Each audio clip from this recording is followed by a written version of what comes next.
Primavera Saúde está no ar. O nosso tema de hoje é febre amarela. E eu estou recebendo o Dr. Roberto, que é infectologista. Doutor, veio especialmente para esclarecer todas as nossas dúvidas sobre esse assunto, né, doutor? Seja muito bem-vindo ao Primavera Saúde. Obrigado e vamos tentar, na medida do possível, esclarecer todas as dúvidas dos telespectadores. Bom, doutora, para começar essa nossa conversa, esse bate-papo, teria como a gente explicar o que exatamente seria a febre amarela?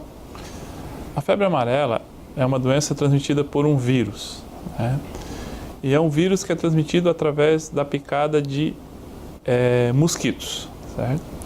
Existem dois ciclos da febre amarela. O ciclo silvestre, que são mosquitos diferentes do Aedes aegypti, são mosquitos que vivem mais nas florestas, e tem o ciclo urbano, que são o que é transmitido pelos Aedes aegypti, que é o mesmo que transmite a chikungunya, a dengue, certo? Então, temos esses dois ciclos. É uma doença muito grave, que a gente está tendo casos agora no Brasil, principalmente em Minas, São Paulo, certo? E podendo ser muito grave, dando quadro de insuficiência renal, que é a perda da função do rim, perda da função do fígado, isso nos casos mais graves. O que pode acabar causando, né, a doença?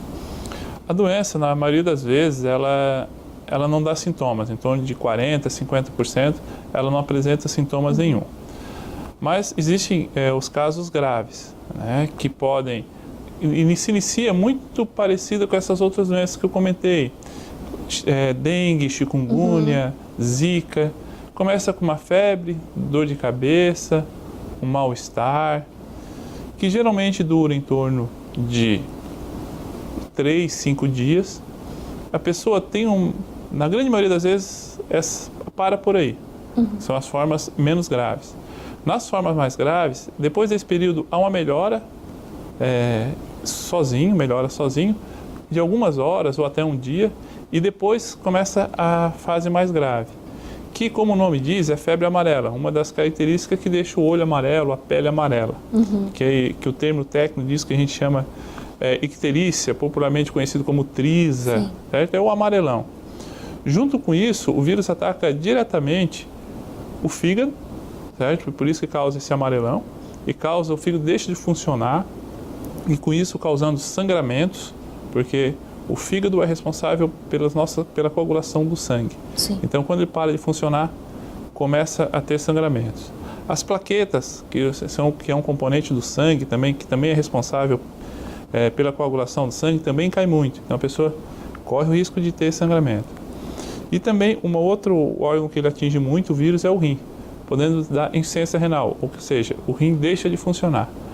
Quando dá essa forma da febre amarela, com icterícia, com o quadro do amarelão mesmo, é uma doença muito grave, com uma mortalidade em torno de 50%. Então, 50% das pessoas que vão desenvolver essa forma mais grave vão a óbito. É um índice bem alto, né? É bem alto. É muito mais grave nesse sentido do que chikungunya, zika. É uma doença muito mais grave. Agora, falando nesse quesito da doença, a respeito dos fatores de risco, né? Quais seriam os casos, né?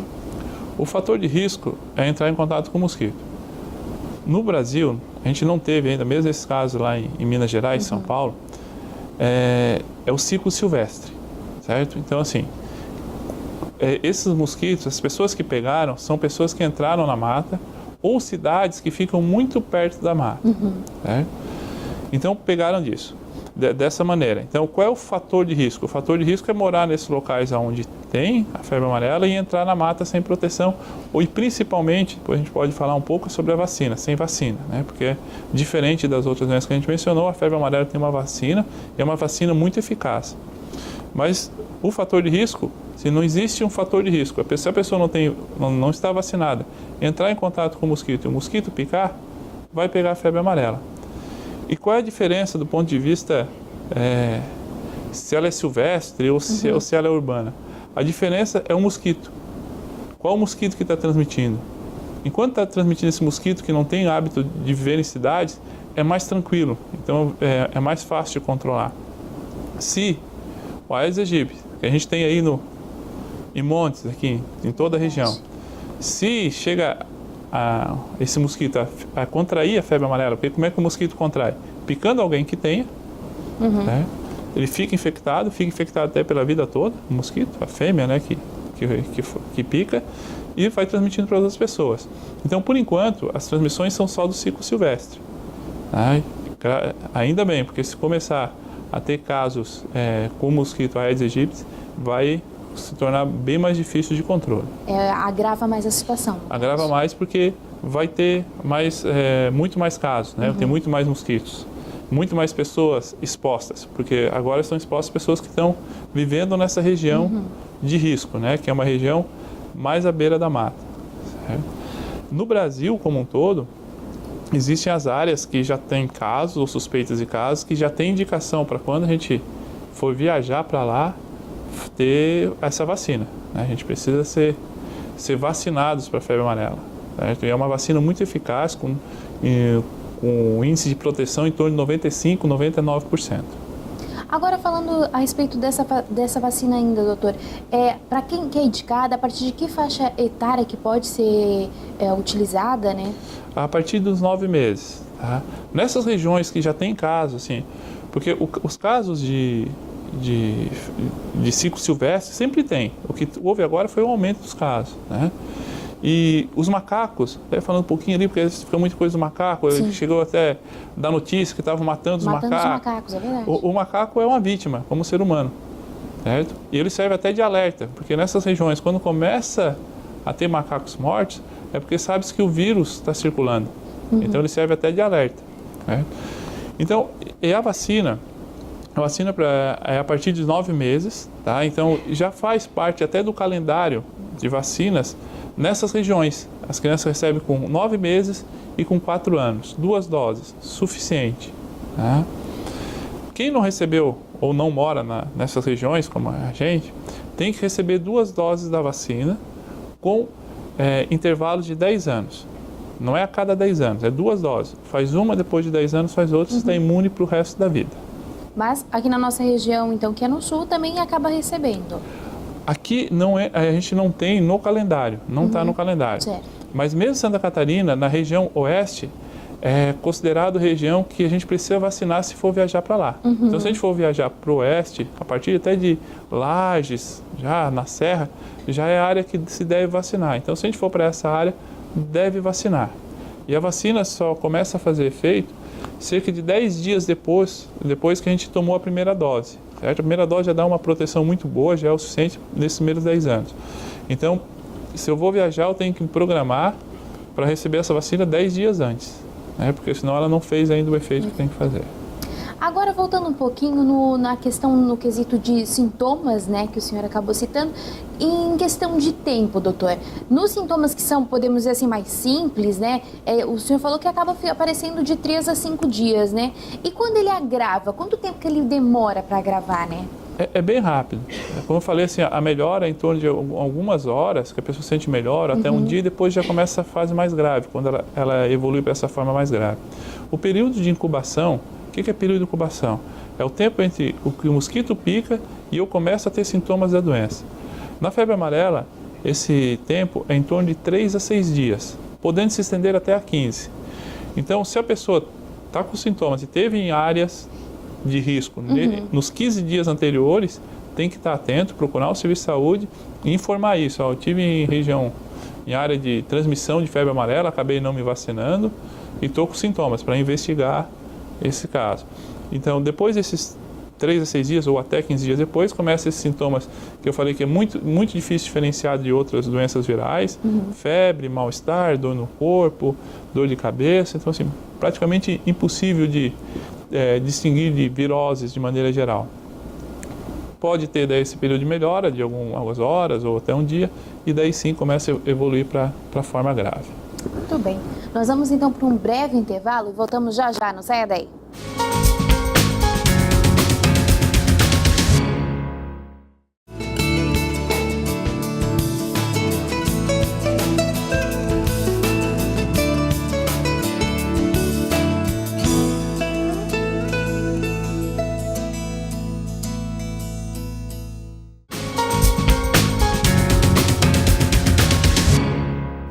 Estamos de volta, o tema de hoje é febre amarela. Bom, doutor Roberto, a gente saiu falando também um pouquinho sobre a questão da vacina, né? Existe contraindicações contra essa vacina? Sim, existem. E essas vacinas, sempre que for vacinar, tem que procurar um médico para indicar essa vacina. Por quê? Porque ela é uma vacina de vírus vivo. O que é isso? Porque existem vacinas que o vírus está morto. Então não tem problema nenhum de fazer essas vacinas. Certo? Mas existem vacinas que são com os vírus vivos. Então eles podem, nas pessoas, principalmente nas pessoas que têm baixa imunidade, ele pode causar a doença. É um evento relativamente raro, mas pode causar. Então, eles são contraindicados para as pessoas que têm alguma imunossupressão, uma deficiência da imunidade. Sim.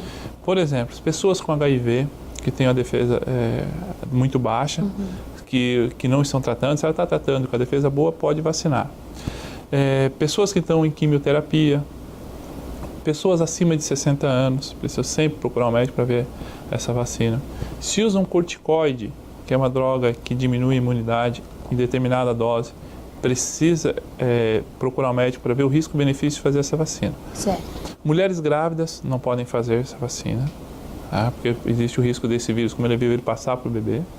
E mulheres também que estão amamentando, crianças de até 6 meses, também não devem receber a vacina. Então, existem contraindicações dessas vacinas. Existem efeitos colaterais também, mas são uma outra contraindicação é quem tem alergia a ovo, a proteína do ovo, porque como ela é incubada, o ovo, quem tem alergia não pode fazer, como algumas outras vacinas. Então, em gestantes, não fazer, tá? E nas crianças abaixo de 6 meses. Os efeitos colaterais geralmente são leves. Geralmente o que acontece é uma dor no local da aplicação, às vezes pode ficar um pouco vermelho. E casos muito raros, a vacina de 1 para 1 milhão, podem fazer a doença. Certo? Fazer uma doença, claro que mais leve que a doença em si, né, do que pegar a doença, mas pode fazer um quadro leve da doença.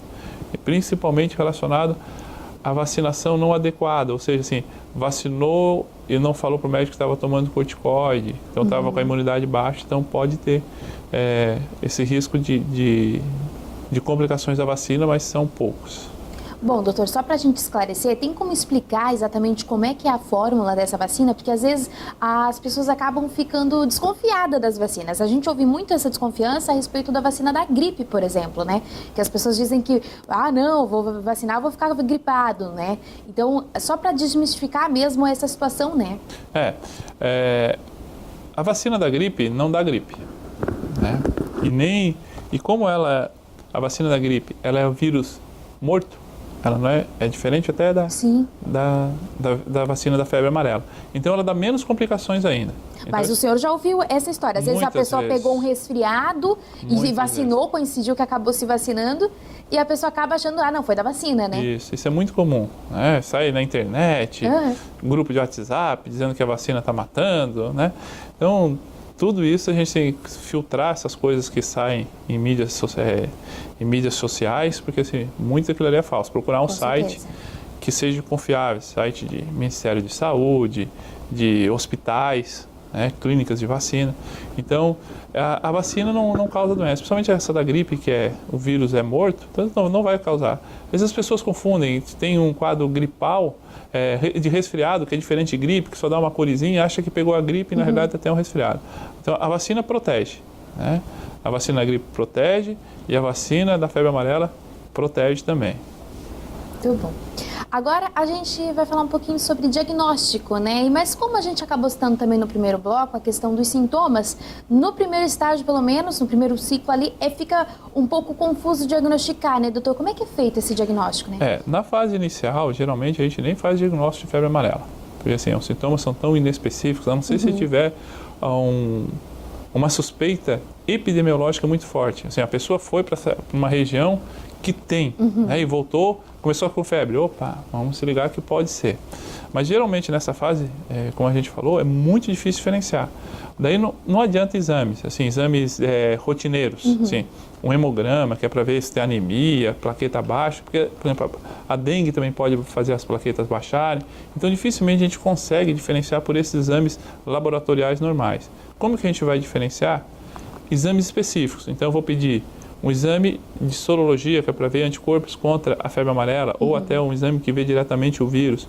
Vou pedir, daí nesse caso, geralmente, como esses vírus acabam circulando meio que juntos, da chikungunya, da dengue, sim, a gente acaba pedindo para esses vírus, e o diagnóstico geralmente a gente só acaba fazendo depois, quando chega o resultado do exame. Mas assim, não vai mudar muito o diagnóstico em si, assim, o diagnóstico é mais até um fator epidemiológico para saber se o vírus está circulando para prevenção do que para tratamento. Porque nenhuma delas tem tratamento específico, né? Dessas viroses é o tratamento de suporte. O que é o tratamento de suporte? É hidratação, cuidar do rim, no caso da febre amarela que ataca muito o rim, às vezes a pessoa tem que fazer diálise naquele momento, não que vai ficar com essência renal crônica e dialisar o resto da vida, sim, mas precisa fazer diálise naquele momento, drogas para proteger o fígado, né? Então tudo isso é tratamento de suporte. A gente não tem um tratamento específico, não tem nenhum antiviral que atue nessas doenças. Então algumas pesquisas aí parece que tem um remédio que foi desenvolvido para hepatite, parece que está atuando para o Zika. Né? Tem alguns estudos, é um medicamento novo para hepatite. Mas, por enquanto, não tem nenhum remédio assim, que seja liberado para a gente tratar. Então, o tratamento é de suporte. E o diagnóstico realmente é muito difícil. Da febre amarela, sem ter o amarelo, é difícil a gente pensar. Então, é difícil fazer o diagnóstico. Clinicamente, a gente não tem como diferenciar uma da outra. Agora, no quesito de tratamento, tu já citou alguma coisa ali, né, doutor? Mas como é que é trabalhado, né, no dia a dia com um paciente que acaba já numa fase mais grave, realmente sendo diagnosticado com febre amarela? O que a gente faz? Os exames de laboratoriais normais, por exemplo, eu vejo se tem, como é que está a função do rim, como é que está a função do fígado, pulmão, a gente vê isso através de exames. Isso vai me dizer a gravidade desse paciente e como que ele tem que ser tratado. Né? Isso para todas elas, né? A gente tem uma tabelinha, por exemplo, que é mais específica assim para dengue. Se as plaquetas estiverem normais, pode ser tratado ambulatorial. Se o paciente não está desidratado, não está com sinais de choque, pode ser ambulatorial.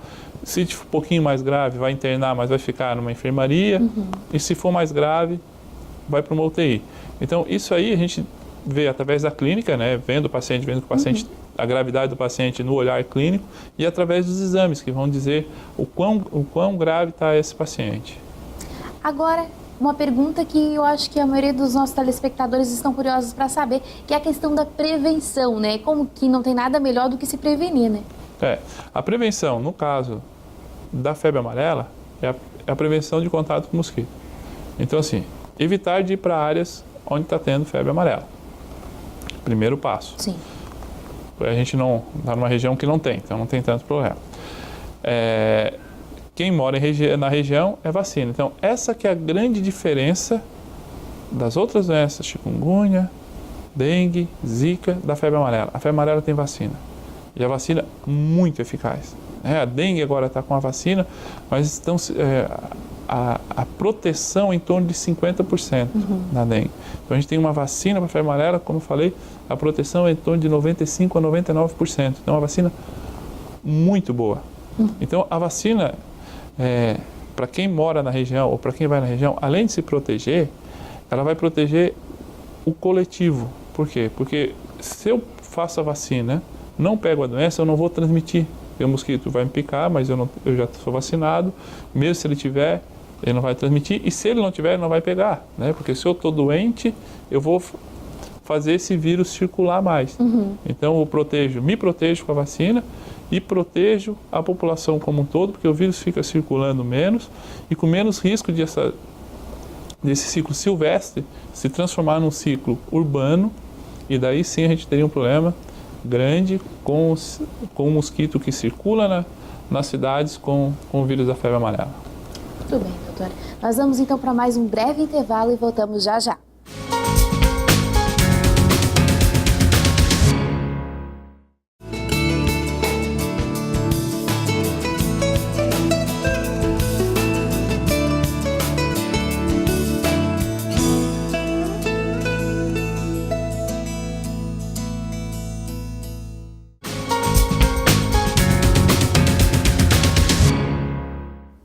Estamos de volta, o tema de hoje é febre amarela.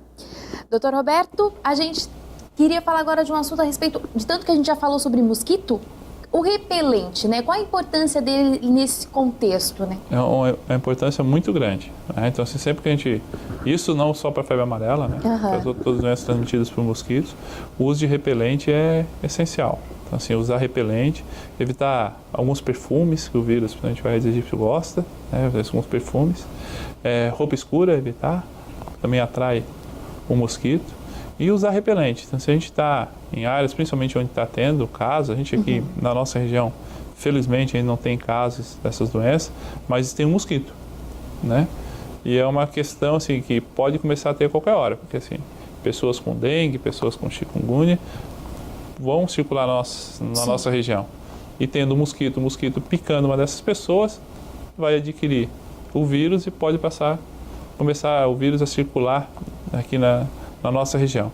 Então, sempre usar repelente, sempre olhar os dados do fabricante, né, qual o repelente, que alguns repelentes não podem ser usados em crianças. Então, sempre procurar o médico para ver qual o repelente que pode usar, né, principalmente nas crianças. E uma coisa importante é lembrar de repetir esse repelente, igual protetor solar, né? Não é usar o repelente de manhã e achou que ficou o dia inteiro protegido. Então, isso vai variar de repelente para repelente, né? Alguns duram até 10 horas, alguns duram de 2 a 3 horas. Então, tem que ver sempre na fórmula e o que está escrito para ver de quanto em quanto tempo tem que se proteger.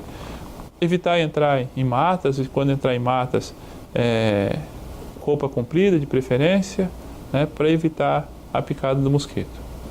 Agora, falando como é que o paciente, né, que está com febre amarela consegue conviver, né, com essa doença, né? Já que os sintomas eles são bem doloridos, vamos dizer assim, né, doutor? A febre amarela, assim, é uma doença que, diferente, por exemplo, da chikungunya, né, que deixa sequelas depois, com dores articulares, às vezes coisas crônicas, pessoas que ficaram, a gente não tem aqui na nossa região, mas tem gente que ficou com sequelas de artralgia, que é dor nas articulações enormes, não consegue nem andar. Mas na febre amarela, geralmente isso não acontece. Ela é uma doença bem aguda, né? Grave, muito mais grave em termos de mortalidade. Mas quando a pessoa recupera, né? Passou mesmo na fase de febre amarela, assim, grave, melhorou, né? Passou lá os 15, 20 dias de tratamento, saiu do hospital, geralmente a pessoa sai bem. Claro, fica aquela que a gente chama de convalescência, que é a recuperação da doença, certo? Mas não fica com sequela. E a pessoa vai ficar bem, vai ter uma vida normal. E febre amarela só se tem uma vez, né? Diferente de dengue, porque dengue tem mais de um vírus, né? 1, 2, 3, 4, que são os principais. A febre amarela, teve febre amarela, já não pega de novo. Olha, que interessante. Bom, doutor, agora eu vou trazer um dado que, segundo o Ministério da Saúde, né, a febre amarela bateu o recorde histórico da doença no país, né, no Brasil, e o foco da transmissão está no Espírito Santo, né, e também em Minas Gerais. O número de casos suspeitos em Minas Gerais, isso até o final de janeiro, era de 712 casos e de morte, eram de 40 mortes confirmadas pela doença, né? E o último surto de febre amarela no Brasil ocorreu em 2008 e 2009, quando 51 casos foram confirmados. O número desse ano é bem alarmante, né? Como que o senhor faz uma análise, né, de toda essa situação? Uma coisa que não foi comprovada, mas é uma coisa interessante, primeiro, a gente está entrando cada vez mais na mata. Sim. Né? As cidades estão avançando, estão indo para onde estão os mosquitos, sempre estiveram lá, os vírus sempre estiveram lá, e o que acontece é que a gente começa a invadir esse habitat, né? E outra coisa interessante, não está comprovado ainda, mas tem uma linha de investigação de relação do acidente de Mariana com esse surto. Por quê? Porque peixes que morreram, que acabavam fazendo parte do ciclo do mosquito, que poderiam às vezes se alimentar das ovos dos mosquitos que estavam no rio. Então parece que tem uma coisa com isso. E é uma ligação. E foi exatamente nessa área que começou. Mas isso é uma suspeita, ele não conseguiu se comprovar isso, dessa ligação desse acidente Mariana, que matou lá, que fez mexer na fauna, né? Então, aquela coisa que a gente mata lá alguém do ciclo lá, quem era o predador né, dele vai começar a se multiplicar. E realmente faz muito sentido, né, doutor? Porque a destruição que causou em Mariana com aquele desastre acabou realmente afetando toda a estrutura da cidade. E toda a flora, né, assim, todo o ecossistema, né, que é muito sensível esse ecossistema. Então a gente mata um bichinho que ele, por exemplo, ele comia o mosquito. Certo? Sim. Então não tem mais esse bichinho para comer o mosquito, o que vai acontecer? O mosquito vai se replicar muito mais, vai se multiplicar porque não tem mais o predador dele. Então eles estão pesquisando nessa linha, ver se tem realmente uma relação desses dois fatos. Bom, doutor Roberto, a gente está chegando na reta final do Primavera Saúde. Eu agradeço a sua participação e deixo esse espaço aberto para você fazer suas considerações finais. O que seria muito interessante assim, a gente pensar em vacinas. A gente falou aqui da febre amarela, então quando a gente for para áreas endêmicas, vacinar, mas pensar que existem outros tipos de vacina, que vacina não é coisa de criança, vacina é coisa de ser humano, né? Então, pensem se sua carteira de vacina está em dia, se a vacina de tétano está em dia, né, que tem que fazer a cada 10 anos, a vacina da gripe, que tem que fazer anual, a vacina da pneumonia. Então procurem os postos de saúde para fazer a prevenção dessas doenças que a gente chama de imunopreveníveis, que são prevenidas através da vacina. Isso ajuda a pessoa em si, né, e ajuda a comunidade, porque esses vírus, se a gente tem menos pessoas doentes, esses vírus vão circular menos. Muito obrigado mais uma vez, doutor, pela sua participação no Primavera Saúde. E agora vamos para o nosso momento de reflexão. Por isso, não tema, pois estou com você. Não tenha medo, pois sou o seu Deus. E eu fortalecerei e ajudarei. Eu o segurarei com minha mão direita vitoriosa. Isaías, capítulo 41, versículo 10. O Primavera Saúde de hoje vai ficando por aqui. Nós voltamos semana que vem, se Deus quiser. Até lá. Tchau, tchau.